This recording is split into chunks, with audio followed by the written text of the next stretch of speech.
Craig, why Optimizely is so expensive? Can you recommend any other A/B testing tool? I would definitely have a look at Conductrix. VWO is an alternative to Optimizely. I don't know, you'd have to ask them about their pricing model. I've seen a lot of companies start out, build really great tools, and then jack up the price. I find that quite a cynical thing. We were responsible for building the momentum and the size of their markets, people using it and running with it. So it seems unfair to kind of penalize us. There are certainly a couple of alternatives there. I don't think there are enough on the market. And of course, Google Content Experiments is free, but I would still recommend Optimizely. Great, OK. Other questions coming. So could you run more independent A/B tests at once? Returning visitors could be confused with a new look site. Or what is your experience? Yes. There's a couple of interesting things in there.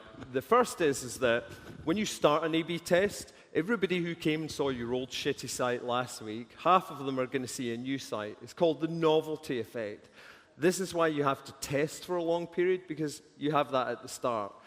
There is a way of stopping that, but it means starting the test 2 weeks early so you don't show the test to people who have been on the site before.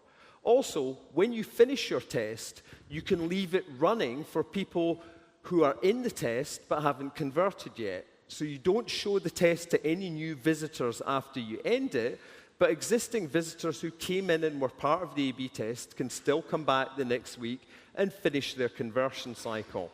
This is a more complete way of getting the data. Yeah, great. Do you recommend GA experiments? You mentioned that.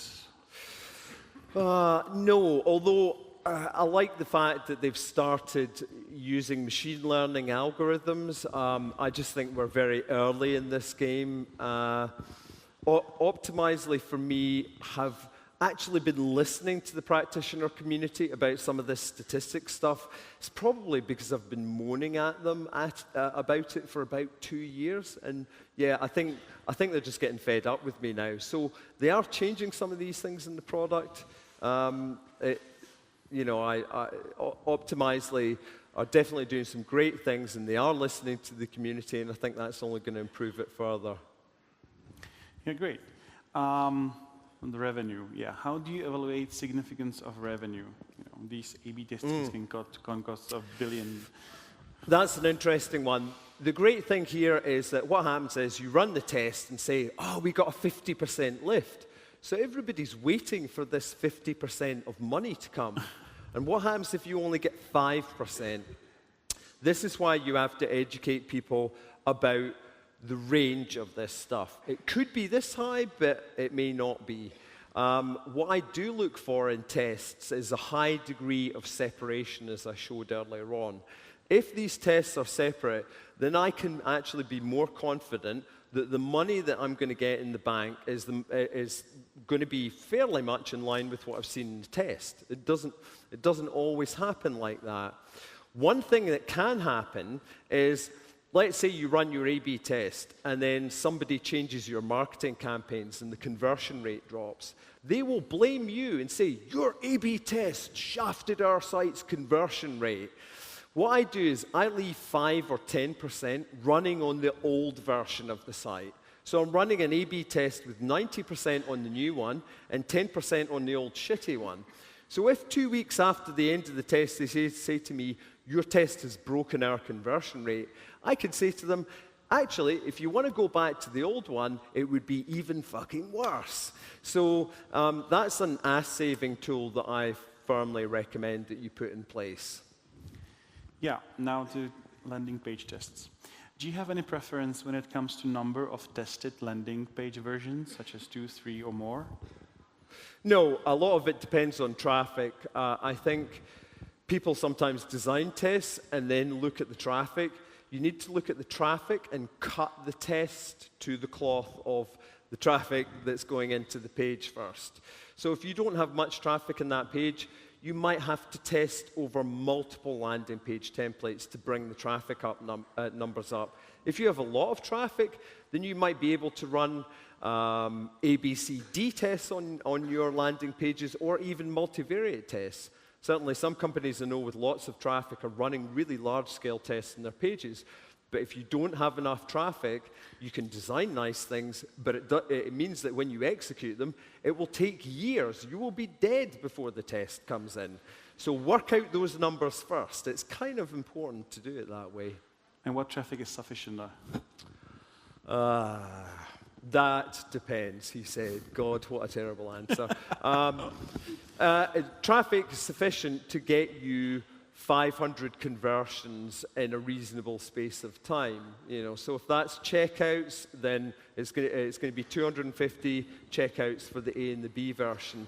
You will know how long that takes on your site, so that is the marker. If you get 250 checkouts in a week, then it's going to be fine running a test for a couple of weeks. You should have collected enough data. If it's a lot less than that, you're going to need much longer time to do it. Yeah, similar question to that.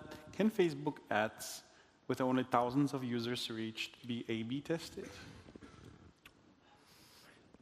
Probably not if you're measuring conversions, because the numbers are going to be so small on that sample. I think you're going to need to look at other methods. Certainly with that kind of thing, those type of ads, you either need traffic or you need to test somewhere else. So one of the interesting things about this optimization work is once you run a test in one place, you learn an insight that can also be applied to your other marketing channels. So you may learn something from testing copy that will work in a Facebook ad, it will work in PPC. So you should look at your A/B testing process as generating insights that can inform and change the way you market in every channel, not just the website. Okay, you mentioned Krug, who claims everyone should test. It's easy. What do you think about testing on 3 persons every month? On 3 persons every month. 3 people every month, like usability tests? Well, yeah, I don't understand it either, so. I don't know. We can skip that. If we test PPC landing pages for paid search, and we want to see how the CRO team helped with overall results of campaign, how do we clean this data of various external stuff like CTR optimization, business cycle, competition activity? Ask me about that one after over a beer. It'll probably take about 25 minutes to answer that one. It's difficult. I think it requires an intimate knowledge of what's going on your site. I have to know about everything. I've seen so many times where the tests have been screwed up. Somebody stopped the PPC budget. A TV ad suddenly started running in the middle of my test. Nobody told me about it. I was like pulling my hair out. It was terrible. I think it's assume that somebody's going to do something to screw up your A/B test, even if that isn't true, and then you'll be okay. Everybody's going to screw it up in your company. Check on them all. Great. So I'll go for a last question. When do you see that the new version is not making any improvement? How long it takes you to stop the test, or what do you do? Yeah. This was like the slide I said, decide your test time before you start. Run it for that time. If the result is about the same and you have collected enough data for the statistics rules I've shown, then it's not going to work. You can leave it for another month, and all it will do is maybe solidify the result that you're seeing. I have waited a long time. I thought, oh, give it a couple more weeks. All I'm doing is I'm wasting time from the next test I've been running because this one was crap. What you need to do is remove your emotional investment in it. If it isn't working, cut it. And the best way to do that is to decide in advance. If you're in a retail store and you're launching some new products, you're typically given a time window. You've got 4 weeks with that collection. You will make it work or you won't in that period. When it gets to the end of the 4 weeks, you're not going to get much help if you ask them, oh, could I have a couple more months? Because it's not selling very well right now. You're not going to get that kind of freedom in a retail environment. Why you should have it on the web and eat into valuable testing time is beyond me. Great. Thank you very much, Craig, for that. Thank you. It was a pleasure to have you here. And I believe everybody has enjoyed your presence. Thank you very much. Thanks. Craig Sullivan.